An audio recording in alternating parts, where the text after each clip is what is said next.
Hi everyone, so today's Coping with Corona video is for a certain recipe which is going to be able to store very nicely, because of course at the moment that's quite a valuable thing. The ingredients that you're going to need: buttermilk, flour, okay, the South Africans already know where I'm going with this, sugar, butter, so real butter, none of the kind of mixed weird stuff, vanilla essence, salt, eggs. Now that's what's compulsory. Then I happen to be tossing in some other things just to mix things up. These are sultanas, or you can just use raisins if you like, and almonds. That's one alternative I'm going to do.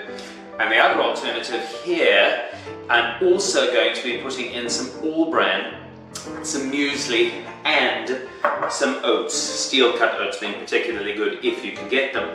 However, because this ingredient is typically Afrikaans, I'm now going to appeal to a different part of my personal heritage.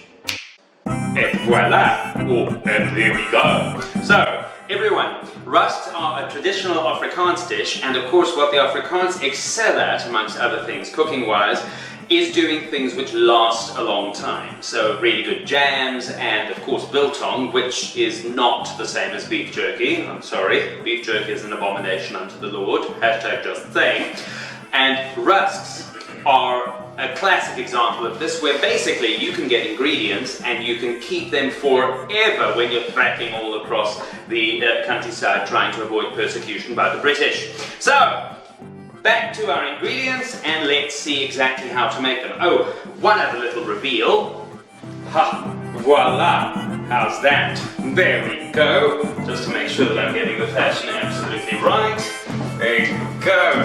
Just off the catwalks of Paris. What I'm going to do is I'm going to use about 5 pounds, 6, so almost 6 pounds worth of flour. Don't you love how precise and accurate all of these are?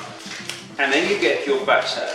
Now in this case, I need about 750 grams of butter to go with all of that. You then have to massage the butter in until eventually you have a breadcrumb-like consistency. Oh, my love, my darling, oh, your touch, a long, lonely time. You can't see the dog off screen, unfortunately, but use my love. I love you, my boy. So, this seems to be going quite well. I don't know if there's anything quite as nice as butter. I do like butter. I do. I like butter. I can't help it. Butter's just sort of one of those things in life that I really, really love. You can see it is starting to breadcrumb. I'm certainly not reading the recipe, I obviously know it perfectly. But let me just glance this way for no particular reason at my cell phone. Now, as I'm sure you're aware, when baking, it's very important that one is extremely precise in one's measurements. And so, take your salt and put in exactly sort of something. There we go, that should be fine, I imagine. Open your sugar in an elegant manner and pour. Isn't that lovely? Isn't that wonderful? Isn't that lovely? Oh, that's got to be enough. I want to feed myself. I don't want to give myself diabetes now, do I? You see, not only can we not shake hands, we've got to use elbows, we can do exactly the same with our smart devices in order to avoid getting them dirty. Here we go, although I don't think that's how technology gets viruses, in fairness. Try and avoid the shells entering the egg. I find that most people don't like the crunchy effect of eggshell in their food. Yes, I know that you want another look at that. Yes, you do, yes, you do. Weißt du Fleisch. I've got my egg. Now it says that I've got to put in about a tablespoon and a half of... I'm right classy. See how classy I am? The Queen curtsies when she sees me. I am right classy. So, I'm now mixing the egg together with the vanilla essence. Have yourself a merry little Christmas. into the flour mixture, just roughly.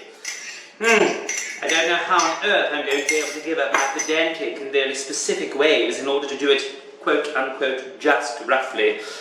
This is less Ghost and more 50 Shades of Grey. Mixing that in beautifully, elegantly, and so put in your 9 cups of buttermilk. Delish. How lovely. And now, oh, I feel like a milkmaid. It's sort of filthy again. Oh my word. Okay, so eventually my trusty Zimbabwean spoon came to the rescue because nothing else was up to the task. But about 12 hours later, this is the consistency that we have. This is where I'm going to put the cereal ones, for want of a better word. As I say, that's a combination of oats, muesli, and some almond. And I'm going to plop roughly 1/3 of the mixture into there. This is the mixture of almonds and sultanas, or raisins. Okay, so I'm going to scrape a bunch of that into there. Oh, how wonderful. And then, what I'm going to have, basically, is the 3 different mixtures. Okay, so, let me continue mixing.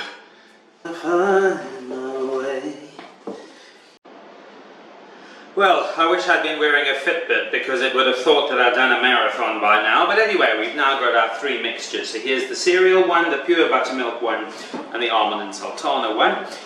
You get a bowl with warm water, apparently, to then do the following. So I'm going to move that to the side and concentrate initially on the main mixture. What you have to do is dip your hands in the warm water and then get some of the mixture and start mixing them into large-ish balls. Okay, so let's see how that goes. Oh, that's not nearly as much of a fail as I thought it would be. Good. So then, great. Gosh, I'm so talented. Oh, except the fact that I totally didn't put my hand back in the warm water, which apparently is necessary in order to stop the stuff binding in a gloopy disaster. One then bakes for between 45 minutes and 60, depending on how large the actual bollockis are, which means I think that these will have to bake for approximately 4 quarantine periods. This little Rusk of mine, I'm gonna let it bake. This little Rusk of mine, no, it's not a cake. Okay, so, moment of truth, 45 minutes later, let's see how they're looking. What you now have to do while they're warm is cut them into manageable sized shapes. Certainly of the big buttermilk ones is making 3. What I've done is I've sliced them. Not sure if you'll even see the slices, but that way it's going to make an awful lot of rusks. And they now need to cool down and be put in the oven overnight, believe it or not, at a very low temperature, between 70 and 80 degrees Celsius. And in the morning, they will be entirely dehydrated and ready to last for months, if need be, because we don't know how long this lockdown is going to be. And it is a beautiful African morning. And after the rusks had been sitting in a very low temperature overnight, they're ready for us to see how they're doing. So I'll now show you. Let's just see. Perfecto. Okay, so bunch them together, and after slicing them and dicing them properly, that is what they look like.